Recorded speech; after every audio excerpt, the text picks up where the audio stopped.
रहस्यमयी पहाड़ की गहराइयों में, जहां सामान्य नियम काम नहीं करते, वीर खड़ा था अपने घोस्ट टीथ नाइफ के साथ। ये कोई साधारण चाकू नहीं था, ये उसकी शक्ति का प्रतीक था, एक हथियार जो पहाड़ों को काट सकता था। इस चाकू की धार इतनी तेज थी कि वो सबसे कठोर चट्टानों को मक्खन की तरह काट सकती थी। लेकिन आज कुछ अलग था। हवा में एक अजीब सा तनाव था, जैसे कोई अदृश्य शक्ति उसे चुनौती दे रही हो। जैसे ही उसने चाकू उठाया और पहाड़ पर वार किया, एक अजीब बात हुई। पहाड़ की सतह पर चमकते हुए प्रतीक दिखाई दिए, जैसे कोई प्राचीन जादू हो। ये प्रतीक सुनहरे रंग में चमक रहे थे और उनमें से एक अजीब सी ऊर्जा निकल रही थी। वे उसके चाकू की शक्ति को सोख रहे थे, बिल्कुल उसी तरह जैसे स्पंज पानी सोखता है। वीर की आंखों में निराशा दिखी। उसने कई बार कोशिश की, लेकिन हर बार वही हुआ। उसकी सारी शक्ति इन रहस्यमयी प्रतीकों में समा जा रही थी। कितनी देर तक ऐसे ही काटता रहूंगा, उसने मन में सोचा। उसकी आवाज में गुस्सा और हताशा दोनों थी। यह पहली बार था जब उसका घोस्ट टीथ नाइफ इतना बेकार साबित हुआ था। लेकिन वीर हार मानने वाला नहीं था। उसने अपनी जिंदगी में कई मुश्किलों का सामना किया था और हर बार वो जीता था। अगर जादुई शक्ति काम नहीं कर रही तो वो अपने हाथों से खुदाई करेगा। यहां तक पहुंच गया हूं तो हार मानना वीर का स्टाइल नहीं है, उसने खुद से कहा। उसकी आवाज में दृढ़ता थी जो उसके चरित्र को दर्शाती थी। 10 घंटे, हाँ पूरे 10 घंटे तक वीर ने लगातार खुदाई की। सूरज ऊपर था, फिर ढल गया और अंधेरा हो गया, लेकिन वीर रुका नहीं। उसके हाथ छिल गए, उंगलियों से खून निकल रहा था, पसीना बह रहा था, लेकिन उसका इरादा मजबूत था। हर पत्थर, हर मिट्टी का टुकड़ा उसे अपने लक्ष्य के करीब ले जा रहा था। रात की ठंडी हवा उसकी पीठ पर बह रही थी, लेकिन उसके अंदर का जुनून उसे गर्म रखे हुए था। अचानक कुछ अजीब हुआ। जब उसने पहाड़ की चट्टान में गहरा गड्ढा खोदा तो वहां से खून निकलने लगा। हाँ, आपने सही सुना, पहाड़ से खून बह रहा था। पहले एक बूंद, फिर 2, फिर एक छोटी धारा। गहरे लाल रंग का खून जो चांदनी में काले रंग का लग रहा था। क्या हो रहा है? पहाड़ से खून क्यों निकल रहा है? वीर की आवाज में घबराहट थी। उसने ऐसा कुछ पहले कभी नहीं देखा था। पहाड़ों से पानी निकलता है, तेल निकलता है, लेकिन खून, ये बिल्कुल अलग था। वो रुका, गहरी सांस ली और फिर से देखा। ये कोई भ्रम नहीं था। पहाड़ की दरार से सच में लाल रंग का तरल बह रहा था। हवा में एक अजीब सी गंध थी, लोहे जैसी, ताजे खून जैसी। और जब उसने और गहराई से देखा तो उसे एहसास हुआ कि यह सिर्फ खून नहीं था, ये मांस था, जीवित मांस, गुलाबी रंग का, जो धीरे धीरे धड़क रहा था। डर के बावजूद वीर ने खुदाई जारी रखी। अगर ये खुली लड़ाई होती तो वीर डरता नहीं, लेकिन इन बुरी चीजों से वो डरता था। फिर भी उसने हिम्मत जुटाई। उसके दिल में डर था, लेकिन उससे भी ज्यादा जिज्ञासा थी। भले ही अंदर का जीव जिंदा हो, कोई बड़ी बात नहीं, ये पहाड़ के दबाव से बच भी नहीं सकता। ये कोई शक्तिशाली चीज नहीं है। उसने अपने आप को समझाने की कोशिश की, लेकिन उसके हाथ कांप रहे थे। हर खुदाई के साथ और ज्यादा मांस दिखाई दे रहा था। ये कोई जानवर नहीं लग रहा था, ये कुछ और था। घंटों की और मेहनत के बाद वीर को कुछ स्पष्ट दिखा। पहले एक पैर का हिस्सा, एक महिला की पिंडली, हल्के पीले रंग की पैंट में लिपटी हुई। कपड़ा साफ था, जैसे अभी अभी धोया गया हो। उसका दिल तेजी से धड़कने लगा। क्या यह महिला का शरीर हो सकता है? उसने खुद से पूछा। और फिर जैसे जैसे वो खोदता गया, पूरा शरीर सामने आया। एक महिला पूरी तरह से पहाड़ के अंदर दबी हुई। उसके कपड़े बिल्कुल साफ थे, जैसे वो अभी अभी यहां आई हो। उसके बाल रेशम की तरह चमक रहे थे और उसकी त्वचा बिल्कुल सफेद थी। लेकिन सबसे अजीब बात यह थी कि उसके शरीर पर जो घाव था वो अपने आप भर रहा था। कुछ सेंटीमीटर लंबा घाव धीरे धीरे गायब हो रहा था, जैसे कोई अदृश्य हाथ उसे ठीक कर रहा हो।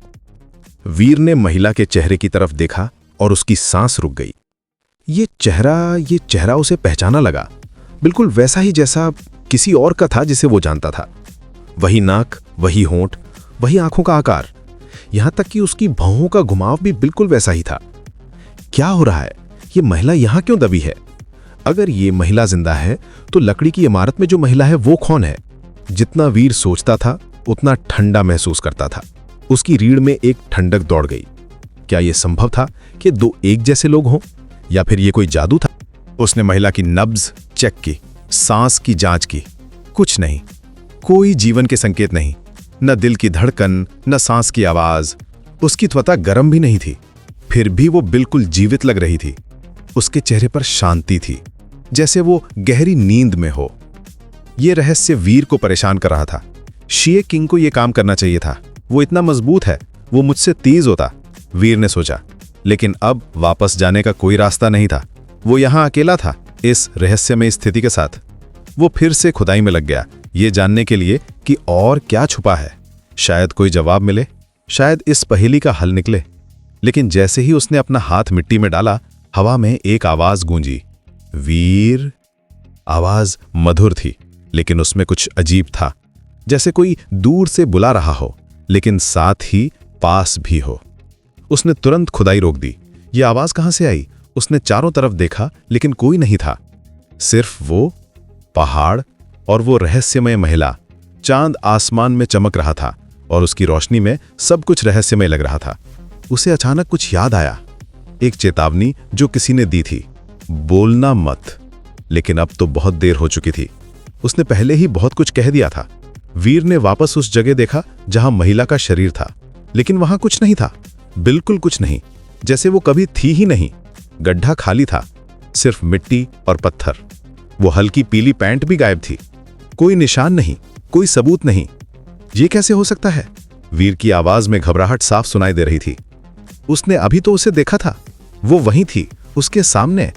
उसने उसे छुआ भी था। फिर वो कैसे गायब हो सकती थी?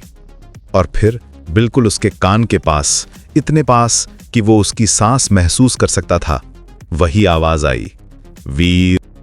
इस बार आवाज इतनी पास थी कि लगा जैसे कोई उसके ठीक बगल में खड़ा हो। उसे लगा जैसे कोई उसके कान में फुसफुसा रहा हो। लेकिन जब उसने तेजी से मुड़कर देखा तो वहां कोई नहीं था, सिर्फ अंधेरा और ठंडी हवा। वीर का दिल तेजी से धड़क रहा था। उसकी सांस तेज हो गई थी। उसे एहसास हो रहा था कि वो किसी ऐसी चीज के साथ खेल रहा है जो उसकी समझ से बाहर है। यह कोई साधारण पहाड़ नहीं था और यह कोई साधारण महिला नहीं थी। हवा में एक अजीब खुशबू थी, जैसे पुराने फूलों की। मिट्टी और खून की गंध के साथ मिलकर ये एक डरावनी खुशबू बन गई थी। और उस आवाज की गूंज अभी भी उसके कानों में थी, वीर, जैसे कोई उसे बुला रहा हो, किसी अनजान दुनिया से। वो समझ गया था कि यहां से जल्दी निकलना होगा। लेकिन क्या वो निकल पाएगा? क्या जो कुछ भी उसने देखा था वो सच था? और सबसे बड़ा सवाल, वो महिला कौन थी और अब वो कहां गई थी? क्या वो अभी भी यहीं कहीं थी, उसके आसपास, अदृश्य होकर? माय डियर लिसनर्स, कुछ रहस्य इतने गहरे होते हैं कि वे हमें अपने जाल में फंसा लेते हैं। वीर का ये सफर अभी शुरू हुआ था और आगे क्या होने वाला था ये सिर्फ समय ही बताएगा।